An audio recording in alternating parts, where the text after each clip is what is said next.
Hello everybody and welcome.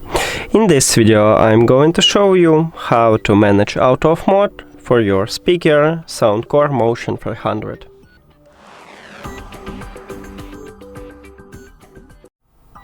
You have to start by open SOUNDCORE application, and if you add your speaker to the application, you will see it at the device list. Now tap on it and then go to the settings at the right top. And right here in the fourth line we have auto power off. Click on it, and now by default it uses 20 minutes, and after 20 minutes if you don't use your speaker, it will turn off.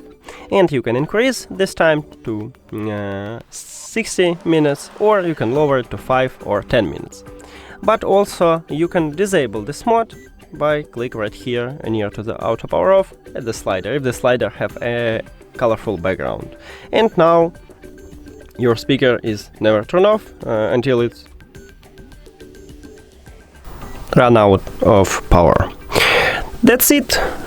Thank you for watching this video. If you found it helpful, please consider subscribing to channel and leave the like on the video. See you later.